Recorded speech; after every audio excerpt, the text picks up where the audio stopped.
Imagine stepping into a major city right now.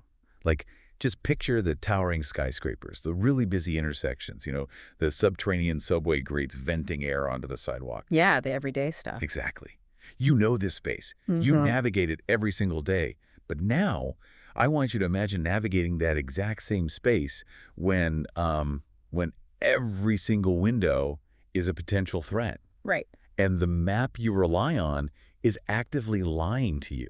It's terrifying because the underlying geometry of the city hasn't changed at all, but your relationship to it has completely inverted. Yeah. It's no longer an environment you move through, right? It's an environment you have to survive. Well, it's with a deep dive. That hostile, deceptive space we just asked you to imagine. That's the reality outlined in our source material today. We're looking at a book called Streets, Sewers, and Skylines. A tactical manual for urban combat operations. Yeah. By Josh Luberis. Right. And I have to say, this isn't just like a dry military textbook. It's a really incredible look at how the modern city physically breaks our conventional rules of movement, of technology, and even human decision-making. Yeah, I mean, the core premise of Luberis's manual is that the city is not just a passive backdrop to a conflict. It is an active, four-dimensional participant. A participant, wow. Exactly.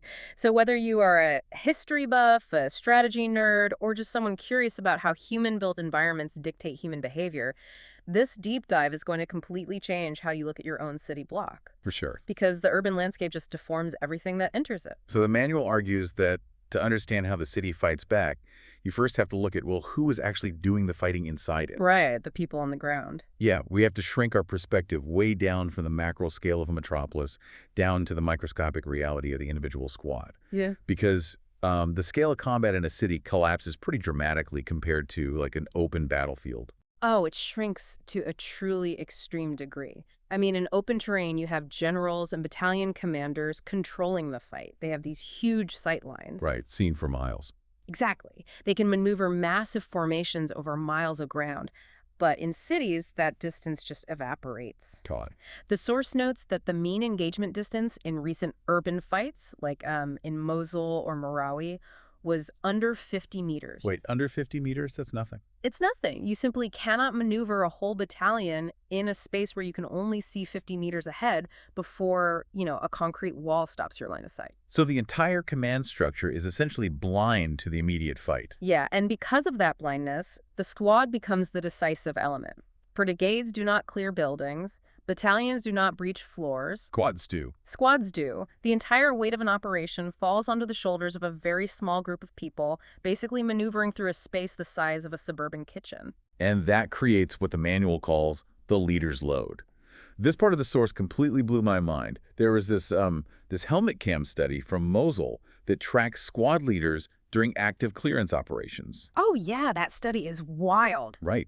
It showed these leaders making a literal life or death decision, issuing a command, choosing a route, calling a target every 6 to 8 seconds. Every 6 seconds. Just think about that. And they are sustaining that cognitive sprint for 20 to 40 minutes straight. While also doing it with severely degraded information. I mean, we assume modern militaries are always connected, right? Like they have perfect comms all the time. Exactly. But the manual points out that urban architecture just destroys communications.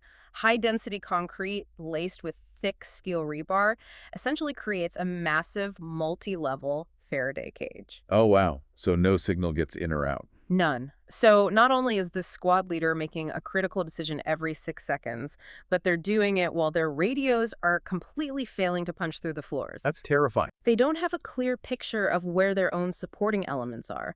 And the consequences of a bad choice are, well, immediate and lethal. Okay, let's unpack this for a second. So you're dodging fire, you're functionally deaf because the building ate your radio signal, and you're making a massive tactical call every 6 seconds. Yep, that's the reality. That sounds like the squad leader is playing speed chess inside a sensory deprivation tank. And yet the higher-ups still want control. It sounds like the ultimate nightmare of corporate micromanagement, just, with live ammunition. Yeah, and what's fascinating here is how military hierarchies profoundly struggle with this exact paradox. Because the institutional instinct of any large organization is to centralize control to mitigate risk. Sure, nobody wants a mistake on their watch. Right. And in a connected world, A single squad leader's split-second decision about, say, an unidentified figure in a window that can become an international strategic incident before a battalion commander even gets briefed. Oh, definitely. It's on social media instantly. Exactly. So the natural reaction from command is to pull the reins in and require approval for every move. But you literally can't ask for permission every 6 seconds, especially when your radio doesn't even work. You can't. The urban reality forces decentralization. If a squad has to wait for battalion approval to return fire or breach a wall, they will not survive the tempo of the fight. Wow. The tactical operational distance has completely collapsed. A sergeant on the ground is effectively making strategic level decisions because the environment just moves too fast for the generals to keep up. So the takeaway here is that the physical density of the city forces a massive transfer of operational weight down to the absolute lowest tactical level. Right. Which, brings us to a glaring question. Right. If command is blind and this completely overwhelmed squad leader has to make a choice every 6 seconds, what information are they basing it on? Are they just guessing? Well, they're usually relying on intelligence that the manual refers to as the lie of the map. The lie of the map. Yeah. There is a profound danger in heavily trusting satellite imagery and drones in an urban environment. Wait, I'm going to push back on that a bit, Yeah. because here's where it gets really interesting for me. In an era where I can open an app on my phone and see a 4K 3D render of my local coffee shop, how is a military squad getting ambushed because of bad maps? It seems counterintuitive, right? Yeah, we have swarms of drones. We have satellites. So consider this chilling vignette from the text that perfectly illustrates this limitation. A squad is observing a target building. They pull municipal records, they fly a drone over the structure, get high-resolution imagery, and all the intelligence confirms it is a 3-story building. Okay, 3 stories. Got it. They plan their entire approach based on 3 stories, but as they move into the street, they get pinned down by machine guns firing from a 4th story. Wait, a 4th story? Where did that come from? It was a recessed mezzanine. It was added during a renovation in the 1990s. Oh, wow. Yeah, and the new floor was set back several feet from the main street facade, meaning you physically couldn't see it from the ground. But what about the drone? The drone missed it because it was flying a specific angled orbit and was redirected to another mission before it mapped the roof perfectly. The manual stresses this absence of evidence on a drone feed is not evidence of absence of the enemy. So all that high-tech imagery basically just gave them a false sense of security. They walked right into a trap because they trusted the screen more than the street. Exactly. And to explain why this happens, the manual introduces the 4-floor model. It divides the urban battle space into 4 distinct layers. You have the subterranean, the surface, the interior, and the vertical. Okay, 4 layers. Right. And a satellite image or a drone feed only shows you the exterior representation of the surface and the vertical. It tells you absolutely nothing about the interior layout. And obviously nothing about the subterranean. Exactly. So familiarity with the drone picture creates a very dangerous overconfidence. You think you know the building, but you actually only know its skin. And even that skin is deceptive, right? Because the manual goes into deep detail about reading construction types. A building isn't just a box on a map. No, not at all. Like if you walk up to a structure, you need to know exactly what it's made of, because that dictates how the physics of combat will affect it. Yeah, the manual breaks down how different architectures fail. You have unreinforced masonry, which crumbles and can be breached easily, but it poses a massive collapse hazard. Right. Then you have Soviet-style panel construction. Oh, the source mentions those. Yeah. Those identical modular apartment blocks. They have highly predictable layouts, which seems great for the attacker on paper. But terrible in practice. Yeah, terrible because the defender knows exactly what doorway you have to walk through. Exactly. And the physical danger with panel construction lies in how it handles overpressure from explosives. The heavy concrete panels themselves might survive a blast, but the structural weak points are the seams between those panels. Ah, the joints. Right. When subjected to heavy pressure, those load-bearing seams shear, and the whole modular structure can pancake like a house of cards. That is terrifying. And then you contrast that with modern steel frame curtain wall buildings, like the towering glass high-rises in any downtown area. The really pretty ones, Yeah, they look incredibly imposing. But that glass and thin aluminum facade offer almost zero ballistic cover. The actual structural strength is just the skeletal steel core inside. Right, the core is strong, the rest is just air. So you could be standing behind a wall on the 20th floor thinking you're completely safe, and you're essentially hiding behind a giant window pane. And we have to talk about what happens when any of those buildings take sustained damage, because they turn into rubble. Right, and rubble changes the map entirely. Like the imagery you downloaded yesterday showed a clear four-lane avenue. Today, after an artillery strike, it's totally impassable. Rubble is not just debris, it acts as a completely new, dynamic type of terrain. The manual points out that navigating rubble forces squad movement to drop to half speed. Because it's so unstable. Exactly. You have to watch every single step for structural stability. But more insidiously, rubble creates explosive voids. Explosive voids. Yeah, unstable pockets of negative space hidden beneath the surface. And for a defender, a dense, irregular rubble pile is actually superior cover compared to an intact building. Really? Better than a building? Oh, yeah. It breaks up their visual silhouette perfectly, and it absorbs incoming fire by diffusing the kinetic energy across all those irregular concrete chunks. So to cap off this section, the major takeaway is, like, in a city, a map is just a suggestion of the surface, not the reality of the space. The buildings are either glass traps or unpredictable fortresses, and the streets can instantly turn into mountainous terrain. That's a great summary. But at some point, the squad actually has to move through this deceptive space. Yeah. So how do they navigate a street when literally everything is built to kill them? Well, the foundational rule of moving in a city is to never walk down the center of the street. I mean, that seems obvious, right? It does. But the human instinct is to follow the path of least resistance, which is the paved road. We're conditioned to use roads. But in a city, the center of the street visually silhouettes you against a contrasting background and exposes you to crossfire from both sides simultaneously. Oh, wow. You have to bound by structure. Meaning, you don't just run to a hill or a tree like you would in open terrain. You move from the recessed doorway to the concrete planter to the reinforced structural pillar. Yes, you use the city against itself. You are tying your physical survival to the architecture itself. But even if you hug the walls, eventually you hit a cross street. Which brings us to what the manual calls the four-corner problem. Yeah, intersections are geometric kill zones. If you think about the physics of an intersection from a defender's perspective, it is the exact point where the maximum number of linear avenues of approach converge. Right. If a defender sets up a hardened position in a corner building, they can fire down 4 different streets without ever shifting their heavy weapons. That's a nightmare. And because they are in the corner building, they have multiple interior lines of withdrawal back into the block if they get pushed. They just fade away. Seriously, if you're listening to this deep dive on your commute right now, or walking your dog, just look at the intersection you're stopped at. Notice those 4 corners. The squad has to figure out how to cross a space that is geometrically designed to expose them from every single angle. Every single one. And the manual mentions that public plazas are even worse. Plazas are categorized as no good options geometries. Like, you should skirt them entirely if possible. Yeah, the exposure time in a plaza is simply too long. A squad just cannot carry enough ammunition to suppress every single elevated window looking down on a massive public square while they sprint across it. It's just a shooting gallery.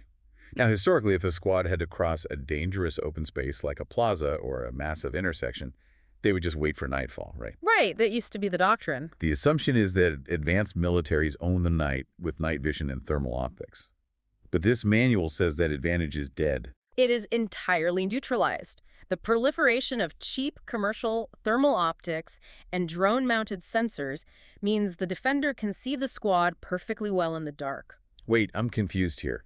We spend billions of dollars on stealth and advanced military night vision? Oh yeah, billions. And you're telling me a $500 commercial drone from a big box store completely neutralizes state-of-the-art infantry gear at night? How is that even physically possible? It comes down to the physics of the city itself. I mean, a drone hovering 2 blocks away with a basic thermal payload can easily track a squad's body heat against cold pavement. Right. But more importantly, the urban environment actively degrades high-end military thermals.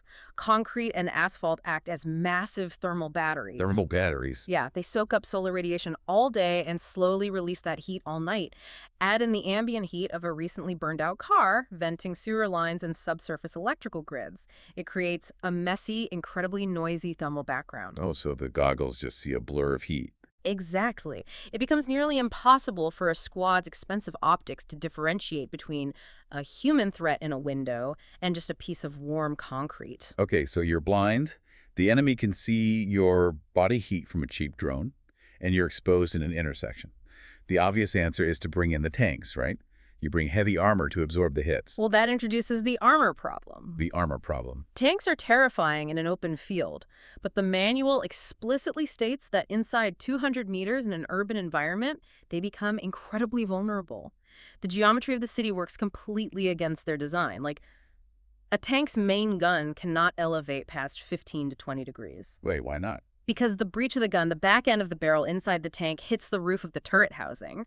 The barrel physically cannot point any higher. Oh. So a tank literally cannot shoot at an enemy on a rooftop directly above it.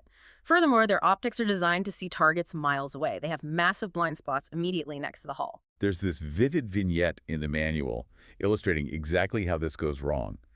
A Bradley fighting vehicle takes an RPG hit from a third-story window, a space its gun couldn't easily elevate to cover. Yeah, the blind spot. The driver panics and reverses blindly to get out of the kill zone. Now, out in the open desert, backing out of an ambush is the textbook. Correct move. Oh, 100%. But in an urban street, it's a total disaster. The Bradley reversed right into the rubble where its own dismounted infantry squad was taking cover, and it crushed its own team's position. It's tragic. And if we connect this to the bigger picture, it's really about mutual blindness. Inside 200 meters, the tank is totally blind to the vertical plane and its immediate perimeter. Right. The infantry, on the other hand, is highly vulnerable to the heavy machine gun fire sweeping the linear streets. So bringing a tank into a tight urban street is almost like bringing a sledgehammer to a knife fight in a phone booth. It's wildly powerful, but the geometry's all wrong. That is a perfect way to visualize it. To survive, they have to form a symbiotic relationship. The tank provides the mobile cover and the heavy kinetic firepower to blast through fortified barricades. Yeah. But the dismounted infantry walks alongside it to act as the sensory organs, scanning the rooftops, clearing the basements, and covering the blind spots that the tank physically cannot see. You cannot employ one without the other in a city. So the takeaway from movement: technology doesn't save you in the city. Geometry dictates your survival. And armor is only as good as the infantry walking right next to it. Exactly. So let's assume the squad has survived the street. They've crossed the intersection kill zone behind the tank. Now they actually have to enter and clear the building. This takes us into the final, most claustrophobic elements of the urban fight: the interior and the underground. Yeah, the ground floor of any defended building is always a nightmare. Defenders know exactly which doors you have to use, so they prep the space. They set traps. Right. They use heavy furniture and reinforced barricades to channel the attackers into specific, pre-planned corridors, and they lay booby traps along those forced paths. But as bad as the ground floor is, the manual singles out the stairwell as the absolute worst place a human being can be in combat. Stairwells are the ultimate vertical choke points. The manual strongly advises avoiding them entirely if at all possible. If you enter a stairwell, your squad is forced into a single file line. Oh, man. Your collective, overwhelming firepower is instantly reduced to the single weapon of the one person at the front. You are firing up at terrible angles while the defender is looking down at you with gravity on their side. And there's the acoustic problem, right? Yes. A concrete stairwell is essentially a vertical megaphone. Physically walking on concrete stairs with heavy gear broadcasts your exact location acoustically. The enemy can hear precisely which step you are on before you even round the landing. The alternative the manual suggests is wild, but it makes perfect sense when you understand the physics. They use mouse holes? Mouse holes, yeah. Instead of taking the stairs, squads will use explosive to breach straight through the interior walls or blow holes in the ceiling to make their own doors. Or they'll cross over from the roof of an adjacent building using a wooden plank just to avoid walking up a stairwell. You literally have to invent your own architecture to survive. Unpredictable geometry is the only way to survive the interior. But even if you do everything right, even if you clear the building from the top down, use mouse holes to clear every room, and secure the ground floor, you still have to deal with the most dangerous plane of all. The subterranean. Just subterranean. The sewers, the utility tunnels, the basements. There's a story in the source that is just incredibly frustrating to read. Oh, I know the one you mean. A squad spends 6 grueling hours clearing a single apartment building. They take casualties, they expend massive amounts of ammunition, they finally kill the 7 defenders inside, and they declare the building secure. And then, 3 hours later... Right. 3 hours later, engineers are doing a secondary sweep, and they find a hidden 4-foot-wide utility tunnel concealed behind a false cabinet in the basement, a tunnel that connects to the entire city block. It's just devastating. And 48 hours after that, fresh enemy fighters use that exact tunnel to completely reoccupy the building from the bottom up. The squad has to go back in and bleed for the exact same real estate all over again. Which raises an important question about how we fundamentally define victory or control in urban terrain. Yeah. The manual argues that if you don't control all three planes, the streets, the skylines, and the sewers, you don't control anything at all. Defenders use the subterranean networks for their actual logistics. Because you can't bomb a sewer easily. Exactly. They use them to reinforce failing positions, to withdraw safely when they are outgunned, to store supplies immune from drone strikes, and to pop out of manhole covers to launch ambushes completely behind your front lines. So what does this all mean for the overall mission? You can perfectly execute your surface plan, you can clear every room, you can isolate the roof with sniper fire. But if you ignore the sewers, have you fundamentally failed? You have completely failed. The surface fight is almost a distraction. Distraction. Wow. Yeah, the defender uses the surface merely to absorb the attacker's energy, time, and resources. They let you exhaust your squad taking the living room while their actual protected operating environment is functioning perfectly underneath your boots. That is wild. If you don't seal or control the subterranean plane, the surface you just bled for will never stay cleared. It is a completely compressed, high-stakes puzzle. Let's summarize the intense journey we've been on today.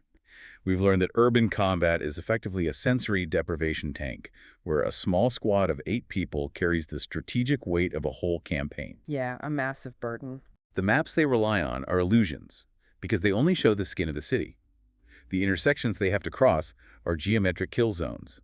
Their technological advantages, like thermals and heavy armor, are stripped away or actively turned against them by the dense physics of the streets. The city uses it against them. And even when they do everything right and clear a structure, the real fight is often happening underneath them in the sewers. It is a profound shift in perspective. And I really want to leave you with a thought that builds directly on Lou Barissa's manual. Go for it. The next time you walk down your own city street or wait for your bus, look closely at your surroundings, look at the graded storm drains, notice the recessed doorways of the shops. Those 4 corners. Look up at the rooftop parapets and the narrow, shadowed alleys connecting the apartment buildings. Consider how the very blueprints of our daily lives, this infrastructure designed purely for commerce, community, and human connection, instantly converts into a multi-layered, terrifyingly efficient puzzle of survival the exact moment conflict begins. The city isn't just concrete and glass. It is waiting. Thank you for joining us on this deep dive into the hidden tactical realities of the urban environment. Remember to keep questioning what you see, because as we've learned today, every window is a potential threat, and the map you're holding is probably lying to you. Catch you next time.